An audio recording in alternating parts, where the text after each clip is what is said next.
It's Brian Preston, the money guy. Let's pivot into advanced strategies. This is kind of the strategies of the millionaires, the rich and famous. This is what they're taking advantage of, and you can leverage these for yourself too. Now, look, this is stuff you might not have heard of. This is stuff that you just might not be aware of. So I think the first one we ought to talk about is what we call the IRA isolation strategy. Right.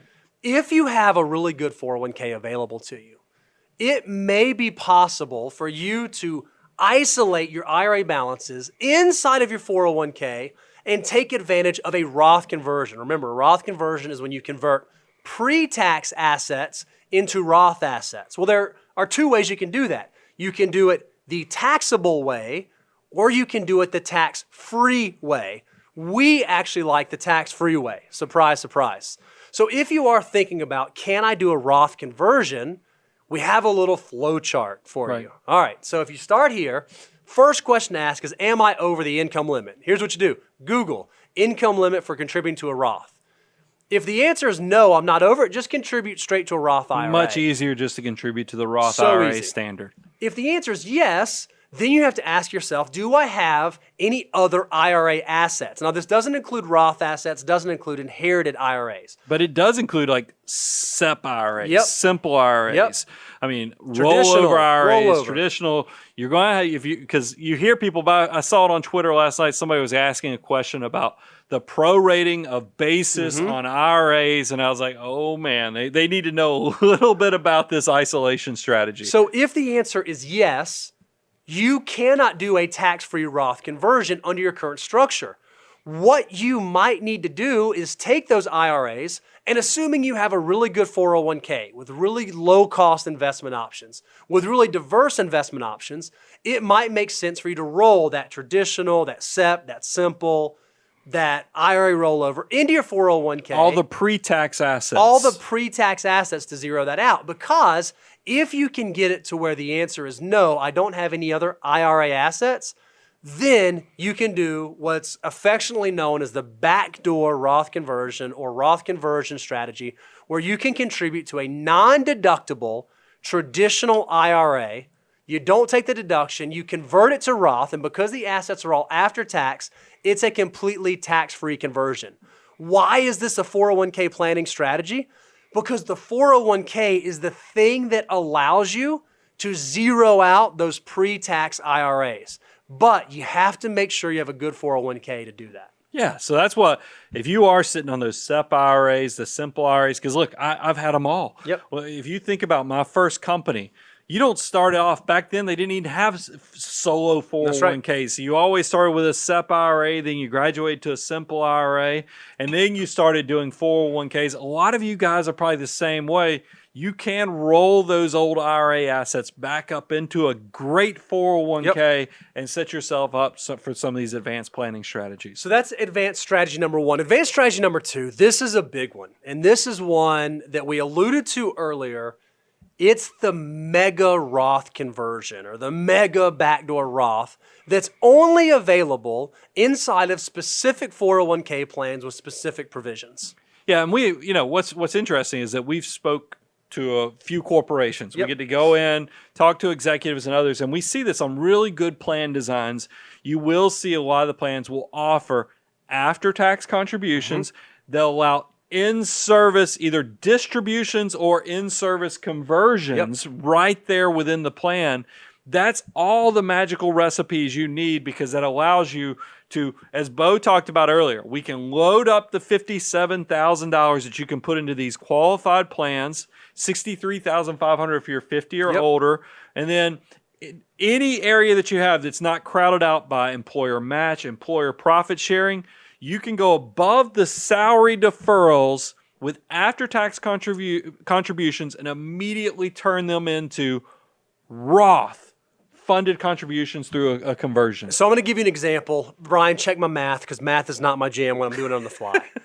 Let's assume that you max out your salary deferrals at $19,500. Right. And let's assume your matching contribution your employer puts in is $10,500. Okay. That takes us to a total of $30,000. My math right? If your plan allows for after-tax 401k contributions, you could elect to put another $27,000 into your 401k of after-tax contributions.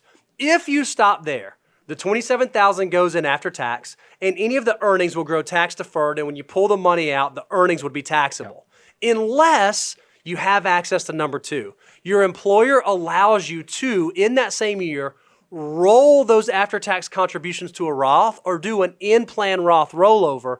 Once you do that, that $27,000 of after-tax contribution turns into $27,000 of Roth, that then all of the earnings, all of the growth will be tax-free forever. If you think it's really cool to be able to do a $6,000 Roth IRA contribution, or you think it's really, really cool to be able to do a $19,500 Roth 401k salary deferral, then you should think it's really, really, really cool to be able to do a $27,000 mega backdoor Roth contribution. I do want to kind of put some, because I've had some questions on this, and I know we're way in the weeds, but this is, the people who are hanging out now are the financial mutants, so they'll appreciate this additional depth. If you're a business owner and you know that you're either fully funding the $57,000 or the $63,500 of your 50 or older, this might not be as exciting to you, especially if you have employees, because if you know you're already fully funding that, you have to worry about the testing issues.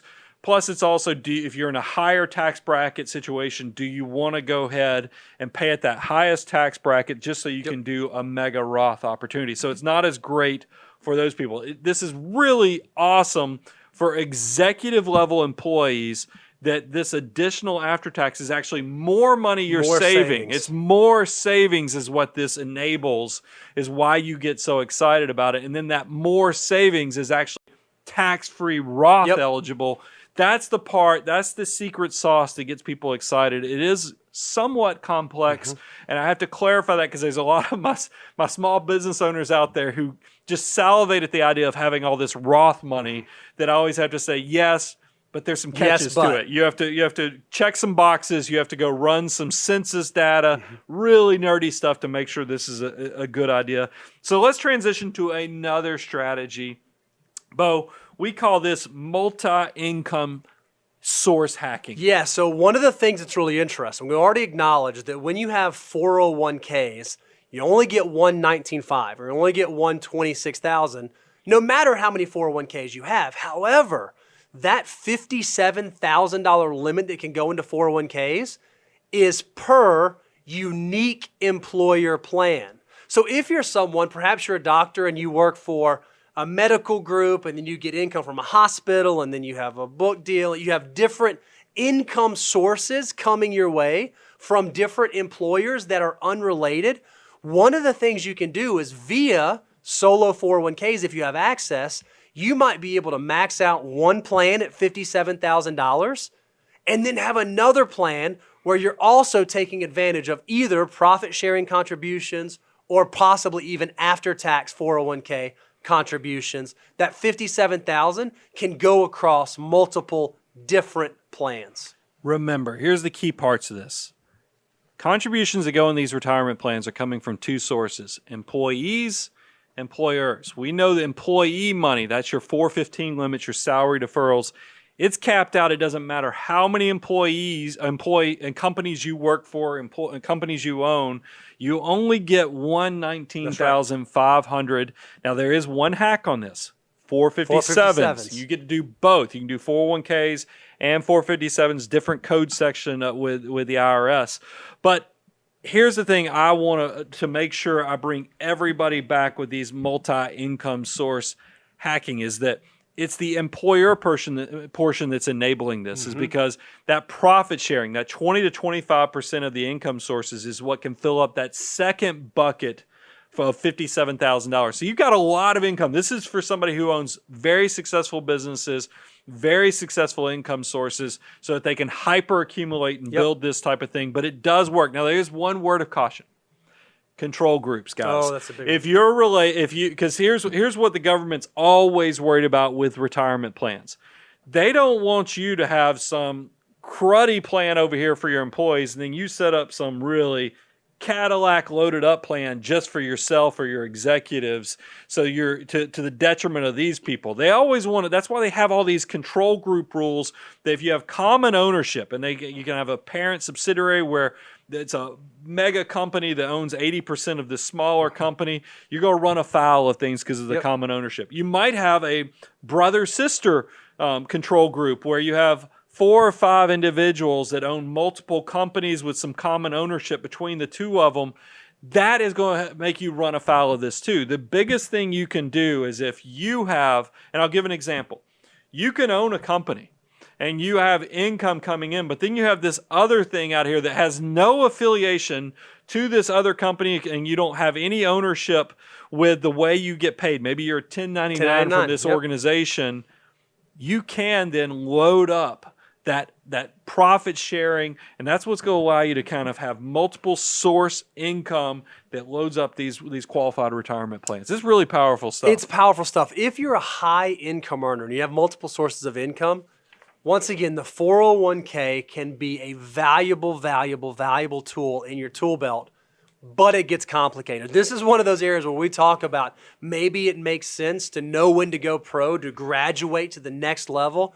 Before you start trying to figure out some of these strategies, it probably does make sense to reach out to a professional. Well, and think about it. We didn't even talk about it in great detail, but another one that's like cash balance plans. These are additional plans. They're not 401ks, but you strap them on top, as another qualified plan that you build into. Yep. And what I think is interesting, this kind of is the Seinfeld full circle. We know 401ks are defined contribution plans, but I do think if you're in a very successful high income situation, you do bring back some of those components from a defined benefit. That's like a cash balance. So you can really turbocharge the savings, but also provide a benefit to some of the employees.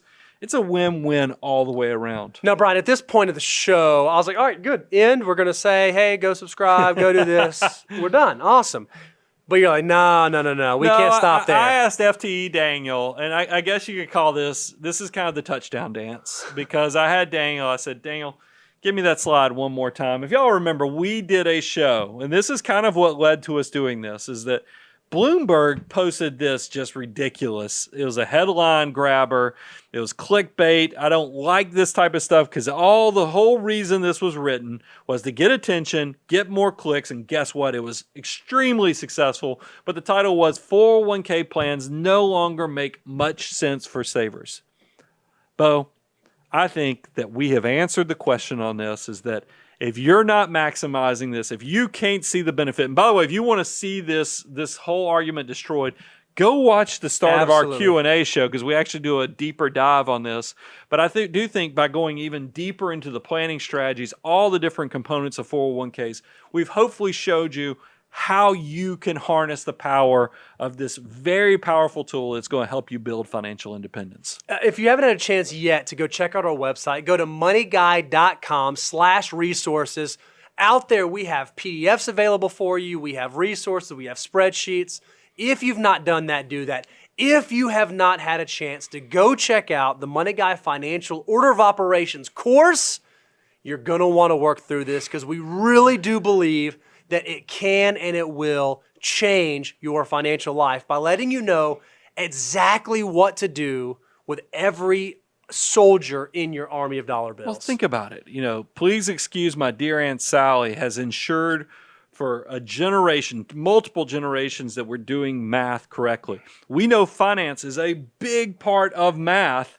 Why wouldn't it work for your money to have a financial order of operations as well? We've essentially created the instruction manual for you to make sure you're maximizing and creating as much opportunity out of your money so that you're working as little in the future with your back, brains, and hands. You're letting your army of dollar bills do all the heavy lifting. So go check it out.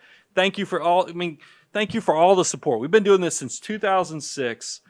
I can't believe how this journey has taken us to where we've fine-tuned the message. We've created a group of people, a family that support us, and now we're going to create things that are going to accelerate the wealth creation. That gets me excited. Let's just stare at each other for a second. Talk about awkwardness. Money Guy team, out.